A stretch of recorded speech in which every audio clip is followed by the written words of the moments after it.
We're learning more about the Indonesian airplane that crashed overnight with 189 people on board. As CBS's Laura Podesta explains, it was a brand new aircraft that had been delivered to the airline just a few months ago. The debris field could stretch for miles in the water off Jakarta. Early Monday morning, a Lion Air plane crashed minutes after takeoff from Indonesia's capital. Everyone on board, 179 passengers and 10 crew members, is unaccounted for. Investigators say the search is on for the plane's black box, which could give clues into why Flight 610 went down. We'll use a ping finder because the box emits a high-frequency noise, said the head of the National Transportation Safety Committee. The 737 was a brand new aircraft, having just been delivered to Lion Air in August. The company is one of Indonesia's youngest but biggest airlines, flying to dozens of domestic and international destinations. Today's flight was supposed to land in nearby Pangkal Pinang, Indonesia. Just this summer, the European Union lifted a 10-year blanket ban on all Indonesian airlines, a ban put in place over safety concerns. Laura Podesta, CBS News, New York. The crash is the worst airline disaster in Indonesia since an AirAsia flight traveling to Singapore plunged into the sea in 2014, killing all 162 people on board. Also making headlines this morning, the suspect accused of killing 11 people at a Pennsylvania synagogue appears in court today. Robert Bowers is charged with 29 federal criminal counts, including a hate crime for obstructing the free exercise of religious beliefs. Federal prosecutors are seeking approval to pursue the death penalty. Vigils were held around the country over the weekend, mourning what's thought to be the deadliest attack on a Jewish group in the U.S. history. And the Boston Red Sox have won the World Series. They beat the Los Angeles Dodgers 5-1 last night in L.A. to clinch the title. Steve Pearce was named the World Series MVP. Back in Boston, fans celebrated the team's 4th championship this century. Now closer to home, the Montana Department of Corrections is asking for your help in locating 2 offenders who walked away from local correctional facilities. This morning, they are looking for 28-year-old Frankie Takeshorse. She left the Passages Community Correction Program around 9:45 last night. Takeshorse is described as 5 feet 5 inches tall, weighs 160 pounds, has black hair and brown eyes. She is serving a sentence for bail jumping and criminal possession of dangerous drugs. Also be on the lookout for 27-year-old Joshua Wellington. He left the Alpha House Pre-Release Center around 11 o'clock Saturday night. He's 5 feet 10 inches tall and weighs 180 pounds with brown hair and brown eyes. Wellington was sentenced for burglary and partner family member assault in Custer County. If you see either offender, call authorities immediately. They now face a 10-year sentence for felony escape. On the campaign trail, Senator Rand Paul from Kentucky came out to Montana this weekend to campaign for State Auditor Matt Rosendale in his U.S. Senate race against incumbent Senator John Tester. Paul talked about constitutional liberties and fiscal responsibility. Q2's David J. reports on Paul's Get Out the Vote rally for Rosendale in Billings on Sunday. Who's ready for a senator who's going to stick with our president to reduce these taxes?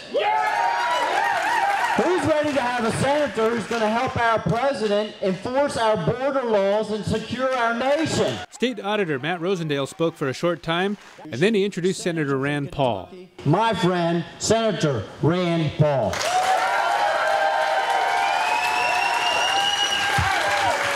John Tester has not done one thing to keep government out of your lives or out of your pocketbook. He has been sending more and more and more of your money to Washington. Paul also criticized his own party. If Republicans vote and put up bills that have too much spending and too much debt, he'll be with me to vote against that as well. And Paul talked about the importance of President Trump's Supreme Court nominees. I said, well, Mr. President, I think you could possibly, this is after he's only gotten 1, I said, you could possibly get 3 Supreme Court justices. And this is vintage Trump. He said, I think I may get 5. We had a chance to talk with Paul after the rally. The country has to have borders, and so we have to have national security purposes, but I'm not against immigration. I'm for immigration. I'm for more legal immigration, but I think we should have zero tolerance for illegal immigration. Matt Rosendale really respects the Constitution, and I'm not campaigning for that many Republicans. I'm only campaigning for people who I truly believe will respect the Constitution and will vote to balance the budget, vote not to have the federal government coming out here to Montana and telling you what to do. David J., MTN News, Billings. And South Carolina's U.S. Senator Lindsey Graham will be in Bozeman Wednesday to campaign for Matt Rosendale. Today, Senator Jon Tester will campaign in Rocky Boy, Fort Belknap, and Havre.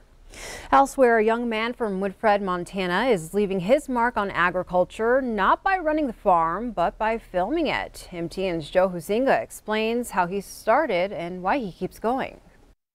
For family farmers all across the country, working the land is a way of life. But for most Americans, the farm is a forgotten place. More and more people are becoming disconnected from what agriculture is and where their food comes from. This is why Riley Slivka decided his hobby of filming his family farm had a greater purpose. In 2015, his first drone video with stunning images of a Montana wheat harvest gained him some attention. This past April, he released a short documentary called Along the Edge, a Montana family harvest story. It featured his family, and Riley played the role of videographer, writer, and editor. It is a bit of a difficult process, but I love seeing the story come together. Currently, Slivka is a student at Montana State studying ag communication, and he has his own business, Agri Studios. His work has already taken him across Montana, North Dakota, Wyoming, and Iowa. But he knows there are still a lot of stories to tell. There's so much out there that I have yet to learn, and as I travel and gain new clients with different backgrounds, I get to learn more and more about where our food comes from myself. As he continues to learn all about ag, he hopes others will too. In Great Falls, Joe Huizinga, MTN News. Thank you, Joe. And before we take a break, zombies took over downtown Billings. You heard that right, but of course they weren't the real deal. A crowd gathered for the 2018 Zombie Walk on Sunday afternoon. They surrounded the courthouse lawn before heading out in full character. There were prizes given for most original child, couple, and the scariest zombie.